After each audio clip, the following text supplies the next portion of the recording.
The locomotive slammed into the little Montana station in a burst of steam and iron, and Thomas Hale stepped so close to the track that Samuel Briggs thought the rancher might walk straight beneath its wheels.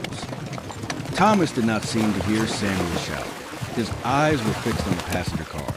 The door opened, and a tired mother climbed down with a little boy asleep against her shoulder. Then came a soldier, 2 merchants, and a pair of elderly women carrying battered cases. Thomas studied every face. None belonged to Eleanor Carter. None belonged to the woman who had told him 7 years earlier that if she ever came back to Montana, she would come on a Friday. The conductor called the final boarding warning. Thomas remained beside the rail, his hands buried in the pockets of the same worn brown coat he had worn through too many winters. Somewhere inside that coat, close to his heart, rested a promise he had never found the courage to finish. The train pulled away. Empty track appeared behind it, and Thomas's face changed in the smallest way. A hope dying so quietly most men would have missed it. Samuel did not miss it. He had watched the same ritual for years. Rain had not stopped Thomas. Snow had not stopped him. Summer heat had not stopped him. Every Friday, the rancher rode nearly 10 miles from his lonely spread, stood in the same place, watched the last train from the east unload, and returned home alone. This evening marked the 364th time Samuel had watched him do it. Yet nobody in town knew who Thomas was waiting for, or why a sensible man would keep a promise long after he admitted he no longer believed it would be kept. If you've ever waited for someone longer than good sense said you should, you may understand why Samuel finally followed him toward the hitching rail. Thomas. The rancher stopped with one hand on his saddle. Samuel had asked himself the question 100 times and swallowed it 100 more, but 7 years was too long for silence. I've seen you standing on that platform every Friday since I can remember. Samuel glanced toward the empty rails. Who are you waiting for? Thomas looked back at the station. For several seconds, he said nothing. Then his hand moved unconsciously against the pocket of his coat. A woman, he said. Samuel waited. Thomas's voice dropped. She told me if she ever came back, she'd come on a Friday. Samuel stared at him. And you still believe she's coming? No. Then why keep coming? Thomas put one boot into the stirrup, but before mounting, he looked once more toward the dark eastern horizon. Because I couldn't bear the thought of her stepping off that train one Friday. He swallowed that, and finding nobody here. Neither man noticed the old mail crate Samuel had pulled from storage that morning. And beneath 7 years of dust inside it lay an envelope addressed in a woman's hand. Thomas Hale. Thomas rode home beneath a sky already turning black, carrying Samuel's question with him. Who are you waiting for? He had answered truthfully, but not completely. There were truths a man could speak beside a railroad track, and others he could only face when the house was dark and nobody was there to hear them. The Hale ranch sat nearly 10 miles outside town, a weathered house, barn, corrals, and several hundred acres Thomas had inherited from his father. He unsaddled his horse, checked the water trough, then entered the kitchen and lit an oil lamp. Supper was bread, cold beef, and coffee reheated on the iron stove. 1 plate, 1 cup, 1 chair pulled away from the table. Thomas had lived that way so long, he rarely noticed the silence anymore. But that night, Samuel's question had followed him through the door. He removed his brown coat and felt something hard in the inside pocket. Thomas stood still. Then he reached in and drew out a small wooden box, its edges polished smooth by 7 years of handling. Inside rested a plain gold ring. He had bought it when he was 36, back when Eleanor Carter taught children in the little schoolhouse outside town. Ellie had never seen it. Thomas had planned to show it to her on a Friday afternoon after school, when he drove her home as he had done so many times before. Instead, a letter arrived from the east. Her mother was dying. Ellie had to leave Montana immediately. At the station that day, Ellie had stood before him with one suitcase and frightened eyes. "Do you want to come back?" she had asked. Thomas had loved her enough to want to say yes. He had also loved her enough to believe he had no right to make her choose between him and her dying mother. So the words that came out were the worst ones possible. You ought to do what you think is right. Ellie had looked at him for a long moment, hiding whatever his answer had broken. Then she climbed aboard. Before the train moved, she leaned toward the open window. "If I ever come back, Thomas, it'll be on a Friday." Thomas closed the ring box and set it beside his untouched supper. What Ellie never knew was that he began writing almost immediately. The first letter was clumsy. The second was worse. By the third, Thomas finally managed to put on paper what pride and fear had kept behind his teeth at the station. He told her he loved her. He told her there was a place for her at the ranch. He told her the question he had meant to ask that Friday. No answer came. Thomas wrote again. Still nothing. Months became a year.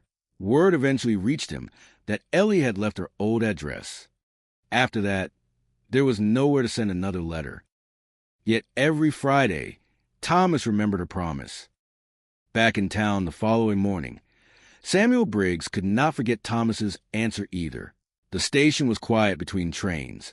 So Samuel went into the rear storage room, searching for an old freight ledger. He moved broken stools, telegraph forms, bundled newspapers, and wooden crates that had gathered dust through several station managers. Behind a cabinet sat an old mailbox marked with a year Samuel recognized immediately. 7 years earlier. Samuel frowned. That had been the year flooding washed out part of the eastern route and damaged the bridge badly enough to disrupt both rail and mail service for weeks. Bags had been redirected. Freight had disappeared into temporary depots. Samuel remembered complaints about letters arriving months late. Some, people claimed, had never arrived at all. He pulled the box into the light. Inside were old notices, receipts, damaged envelopes, and several pieces of mail that had apparently been set aside and forgotten during confusion. Samuel turned them over one by one until his fingers stopped. The handwriting on one envelope was careful and feminine. The postmark was 7 years old. The recipient was Thomas Hale. Samuel stared at the sender's name. Eleanor Carter. For a moment, the station seemed completely silent. Samuel carried the envelope to the window, as though better light might change what was written there. It did not. Thomas had stood 20 yards from this room every Friday for 7 years, while a letter bearing Ellie's name lay forgotten behind a cabinet. By afternoon, Samuel was riding toward the Hale ranch. Thomas saw him coming and stepped out of the barn, wiping his hands on a rag. Something wrong at the station? Samuel dismounted, but did not answer immediately. He reached inside his coat. "I found something." Thomas's expression changed when he saw the envelope. He did not take it. Not at first. Samuel held it toward him. It was in an old mailbox from the flood year. Thomas stared at the handwriting, as if the 7 years between then and now had suddenly vanished. "Where did you get that?" "Station storage." Thomas finally took the envelope. His rough thumb passed over his own name. Then he saw the sender. All the color left his face. "Ellie." Samuel nodded. Thomas broke the brittle seal carefully. The paper inside had yellowed at the folds. His eyes moved across the first lines, stopped, then returned to read them again. Ellie's mother had died. She had written that she wanted to come back to Montana. But she had believed Thomas's words at the station meant he did not love her. Near the bottom was a sentence that made his hand begin to shake. "If you want me to come back, write to me, Thomas." He lowered the letter.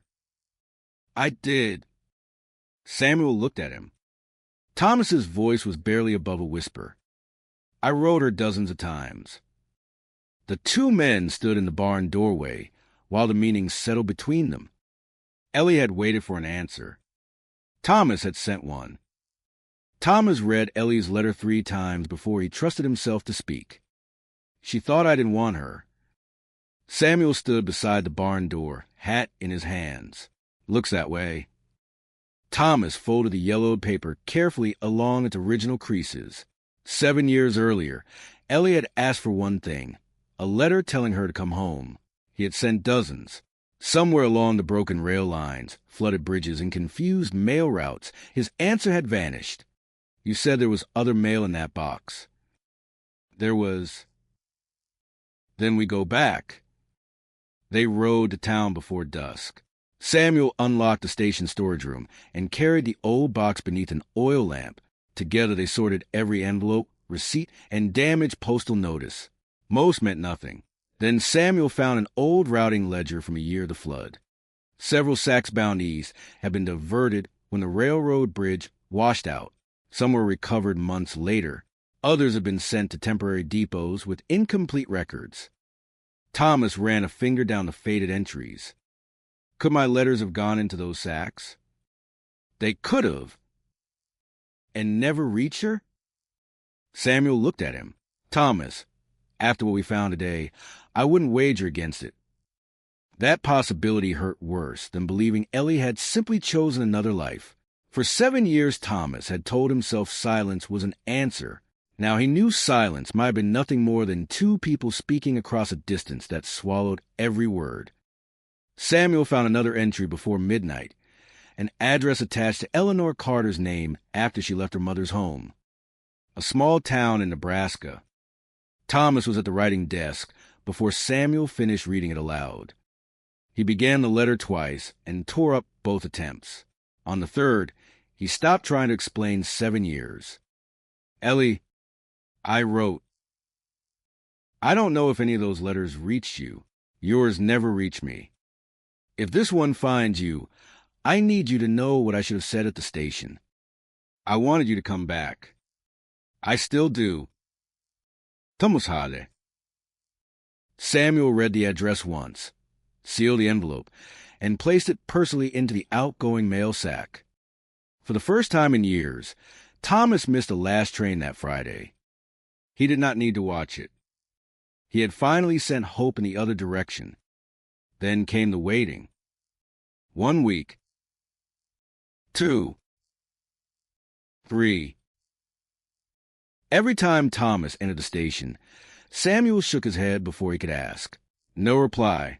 Thomas continued coming on Fridays, but now he watched the mail as closely as the passenger cars. On the 4th week, Samuel saw an envelope lying among the Morning Post. Thomas Hale. He recognized Thomas's handwriting immediately. His stomach sank. When Thomas arrived that afternoon, Samuel placed the envelope on the counter. It was unopened. Across the front, someone had written 2 words. Recipient moved. Thomas stood motionless. That's the last address? He asked. The last one I can find. Nothing after it? Samuel shook his head. Thomas picked up the return letter. He did not curse. He did not strike the counter. He simply slipped it into his coat beside Ellie's 7-year-old letter. That quietness worried Samuel more than anger would have. Thomas, listen to me. We know now she wrote. We know you wrote. That matters. Doesn't tell me where she is. No. Doesn't give 7 years back. No. Thomas looked through the station window, toward the place on the platform where he always stood. Samuel chose his next words carefully. You've kept faith longer than most men could. Thomas gave a tired smile. That your polite way of calling me a fool? No, it's my way of saying a man can keep a promise, so long he forgets he's allowed to live. Thomas said nothing. Outside, the final train from the east approached. The whistle sounded across town. For 7 years, that sound had pulled Thomas toward the platform like a bell. This time he remained inside. Samuel watched him fight the habit. At last Thomas stepped through the door. The train stopped. Passengers descended. Thomas searched their faces. Ellie was not among them. When the train departed, Thomas stayed beside the track until the red lamp on the rear car disappeared. Then he said, Next Friday I won't be here. Samuel looked at him. You sure? No. It was perhaps the most truthful answer Thomas had given in years. but I think it's time." He mounted his horse and rode home. During the following week, Thomas forced himself toward things he had neglected. He repaired a section of pasture fence, replaced 2 rotten boards on the porch, cleaned his father's old tools from the barn. On Thursday evening, he opened the wooden ring box. He did not throw the ring away. He placed it in the drawer beside Ellie's letter and the returned envelope. Then he closed the drawer. Friday came cold and pale. By late afternoon, Samuel found himself looking repeatedly down the road from town toward the Hale ranch. No rider appeared. For the first Friday in 7 years, Thomas Hale was not standing on the station platform. Samuel almost wished he were. The last eastbound train rolled in near sundown. Steam drifted across the boards. Samuel checked freight tags while passengers stepped down behind him. A man's boots. A family with 2 children. An elderly farmer. Then a woman. Samuel barely noticed her until she approached the ticket window, carrying an old suitcase. She looked to be nearing 40. Travel had tired her face, but there was something determined in the way she held herself. In one gloved hand was a folded piece of paper yellowed with age. "Excuse me, sir." Samuel turned. The woman hesitated. "Do you know a rancher named Thomas Hale?" Samuel's hand froze over the ledger. He looked at the suitcase, then at the old paper, then at her face. "May I ask your name, ma'am?" She took a breath. "Eleanor Carter." Samuel stared at her. Ellie glanced past him toward the empty platform. "I was told Thomas still lived near here." "He does." Her shoulders loosened slightly. Then she searched the platform again. "I thought—" She stopped. Samuel understood before she finished. Ellie had come back exactly as she had promised, on a Friday. And after 364 Fridays of waiting, Thomas had chosen this one to stay home. Samuel came around the ticket counter. So quickly, he nearly knocked over the stool. "Eleanor Carter?" "Yes." He looked again toward the empty platform, as though Thomas might somehow appear if he waited another second. Ellie noticed. "Is something wrong?" "No, ma'am." Samuel reached for his coat. "Only that you managed to choose the worst Friday possible." Her expression tightened. "I don't understand." Samuel looked at the yellowed paper in her hand. "Thomas has been coming to the station every Friday for 7 years. Ellie stared at him. "Every Friday?" Rain, snow, summer heat. Didn't matter. Her lips parted, but no words came. Samuel continued more gently. "Last week he told me today would be the first Friday he wouldn't come." Ellie lowered her eyes to the paper. Then he finally stopped waiting. "No." Samuel pulled on his coat. He finally stopped believing. That distinction seemed to strike her harder. Samuel asked where the paper had come from. Ellie unfolded it carefully. It was one of Thomas's letters, dated only weeks after she had left Montana. She had found it months earlier, while helping clear the belongings of a relative who had once received some of her forwarded mail. Behind an old chest sat a bundle of letters tied with string. Every one bore Thomas Hale's name. The first had contained the words Ellie had waited 7 years to read. "I should have asked you to stay. I love you. Come back to Montana." She had sat on the floor and read every letter. Some were only a page. Others described the ranch, the schoolhouse, calves born in spring, the first snow on the hills, and Fridays when Thomas had gone to the station, even though he knew there was little reason to expect her. "I thought he didn't love me," Ellie whispered. "All those years." Samuel nodded toward the old letter in her hand. "He thought the same about you." Ellie looked toward the rails. 2 people had spent 7 years believing the other's silence was a choice. Samuel took a lantern from its hook. "Come on." "Where?" Thomas lives 10 miles out. Ellie glanced through the window. Fine snow had begun falling. Can we make it? Samuel opened the station door. Ma'am, after 7 years, another night seems unreasonable. They harnessed the station wagon and started toward the Hale ranch. The road worsened as darkness came down. Snow covered the wagon ruts, and twice Samuel climbed down to lead the horses across icy stretches. Ellie sat clutching her suitcase and Thomas's letter beneath her coat. She asked about him. Samuel told her what he knew. Thomas had inherited the ranch after his father's death. He kept mostly to himself. He helped neighbors when asked, but rarely stayed for supper. He never married. At that, Ellie looked away. And every Friday? Samuel nodded. Everyone I can remember. She wiped her cheek quickly. At the ranch, Thomas was in the barn repairing a leather trace when he heard wagon wheels outside. He frowned. Nobody came that far after dark without reason. Thomas set down his tools and stepped into the yard. Samuel stood beside the wagon. Snow gathered on his shoulders. Thomas walked toward him. Samuel, something happened? Samuel did not answer. Instead, he looked past Thomas toward the wagon. Thomas followed his gaze. A woman had stepped down.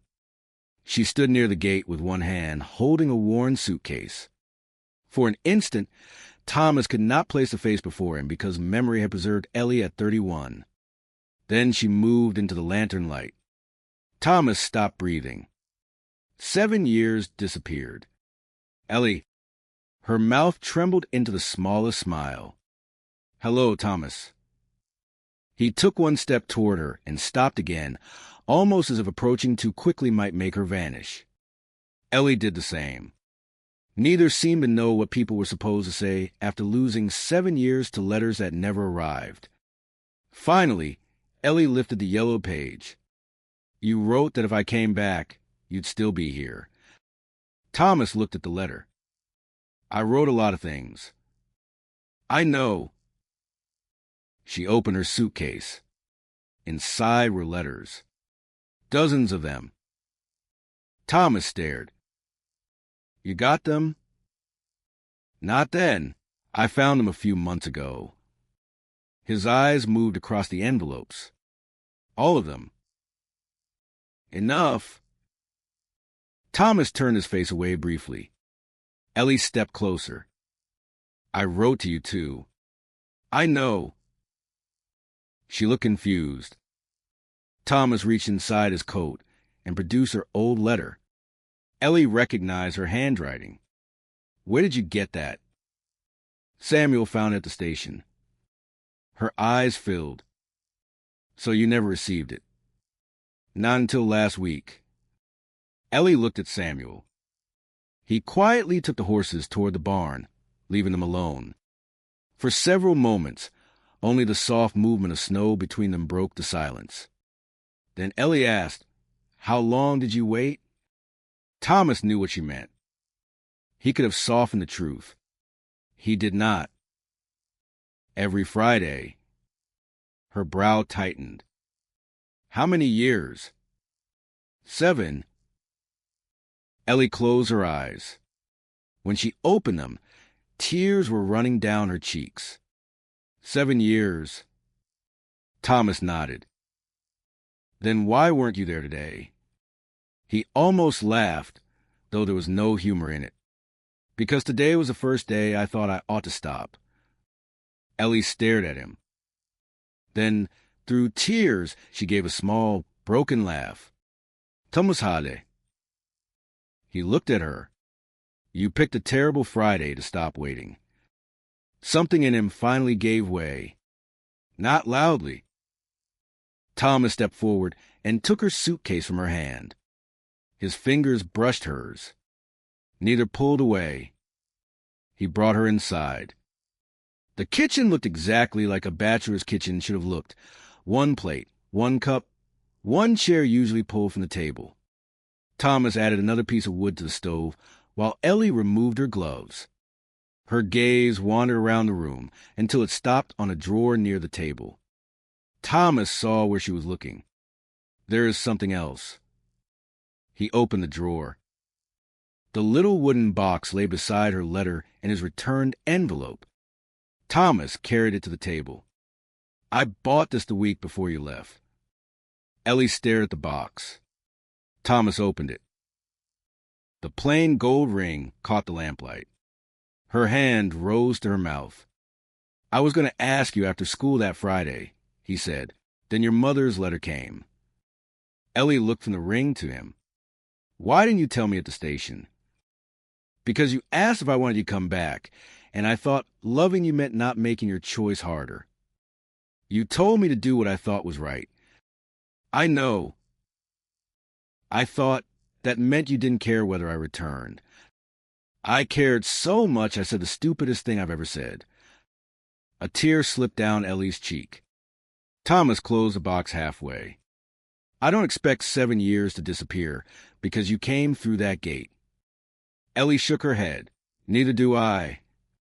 We're not the people we were. No. Thomas looked at the ring. For the first time that night, uncertainty overcame him. What if we waited too long? Ellie looked toward the stack of letters she had carried across half the country. Then she placed her hand over his. We already know what happens when neither of us says what we mean. Thomas's fingers closed around hers. Ellie drew a slow breath. So say it now. He looked into her eyes. Stay. Ellie's face softened. Thomas continued. Not because of what we lost. Not because I waited. Stay because you still want a life here. She squeezed his hand. That's why I came back. Thomas looked down at the wooden box. I had a longer speech planned 7 years ago. That seems dangerous. A faint smile appeared on his face. Probably was. He opened the box again. Eleanor Carter, would you let me spend whatever years we got left making up for the ones we lost? Ellie laughed through her tears. Is that your proposal? It's better than the first one. You never gave me the first one. Exactly. She held out her hand. Then yes. Thomas slid the ring onto her finger. It still fit. Outside, Samuel returned from settling the horses and saw them through the kitchen window. He did not knock. He smiled, turned up his collar, and walked toward the bunk room in the barn. But 7 lost years could not be repaired by one ring. During the weeks that followed, Thomas and Ellie had to learn each other again. She discovered he woke before sunrise and checked the road whenever storms came. He learned she had become more independent than the young schoolteacher he remembered. Some evenings they spoke for hours. Others ended in uneasy silence when one of them accidentally touched an old wound. Once, Ellie asked why Thomas had never gone looking for her. He answered without defending himself. I was afraid I'd find you happy with somebody else. And I was afraid I'd come back and discover you never wanted me. They sat with that truth. Fear had done what distance could not. It had kept both of them still.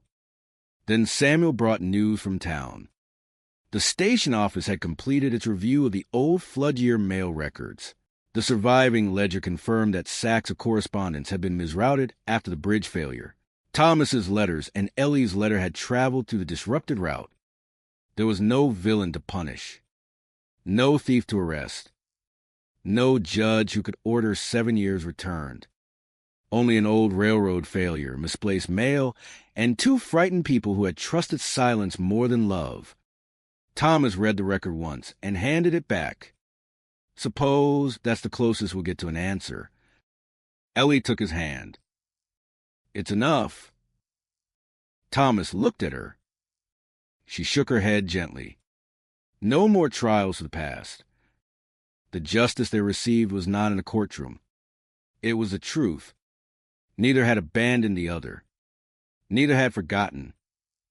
And neither had been foolish for loving someone who seemed never to answer. The following Sunday, Thomas and Ellie walked together into the little church outside town. People turned. Some had spent years joking about the lonely rancher who waited at the station every Friday. Nobody laughed now. Samuel sat near the back. Thomas caught his eye. Samuel gave one small nod. The man who had asked a simple question on an empty platform had uncovered the truth that finally brought two people home. But Thomas still carried one fear he had not spoken aloud.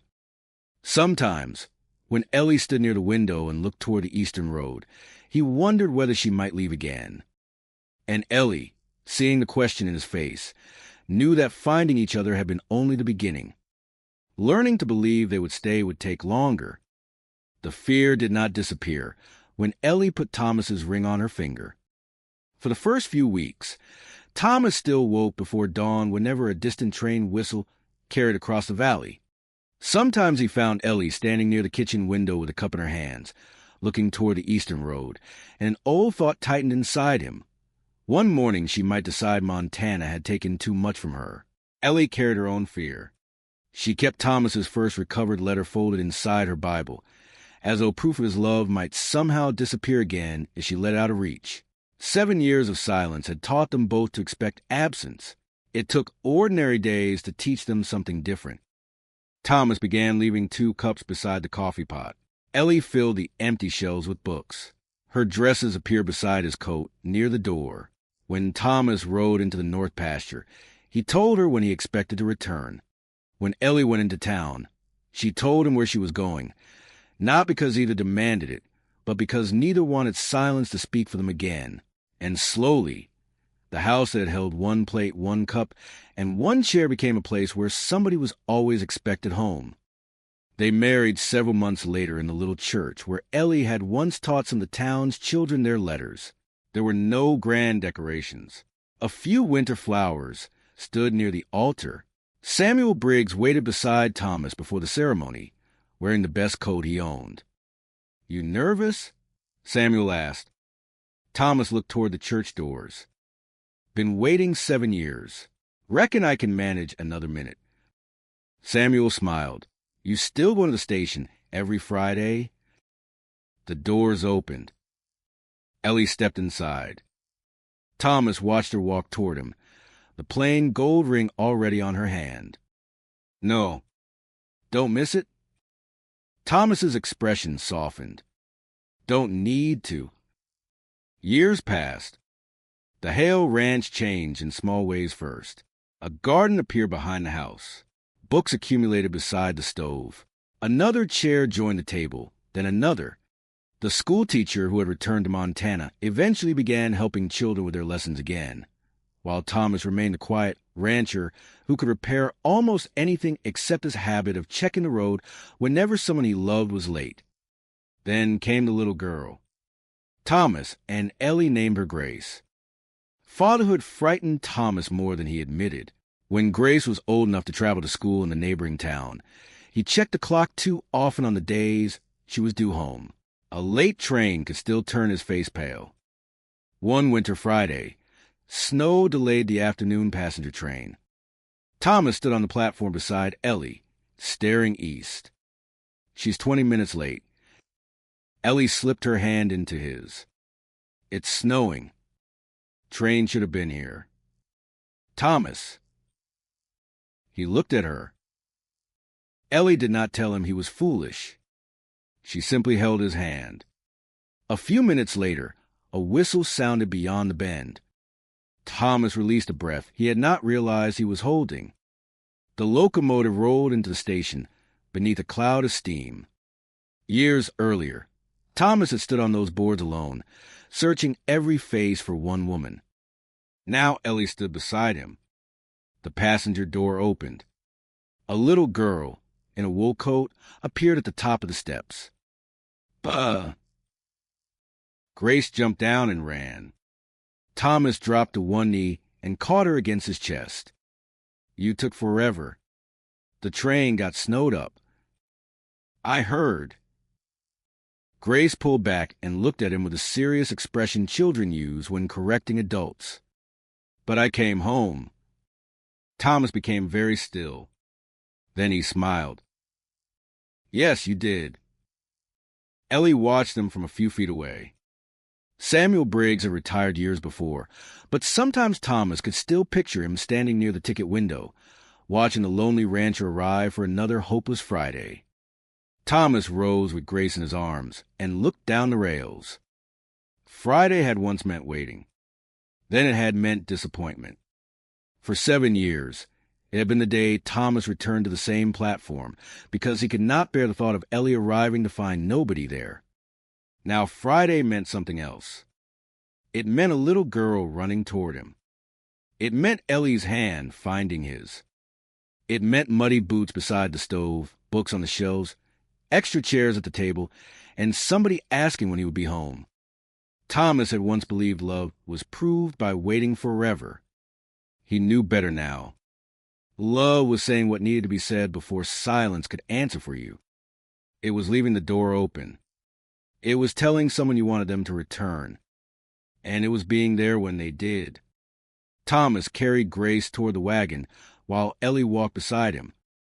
Behind them, the train pulled away. This time Thomas did not turn to watch it leave. He had spent 7 years looking down those tracks for the person he loved. Now everyone he had been waiting for was walking home with him. And if this story reminded you that sometimes the words we leave unsaid can cost us years, write "Come Home" in the comments and tell us where you're watching from. Because somewhere tonight, someone may still be waiting to hear the words Thomas Hale waited 7 years to say. Don't wait another Friday. Neither had received what the other had written. And somewhere between Montana and the East, 7 years of their lives had disappeared with the mail,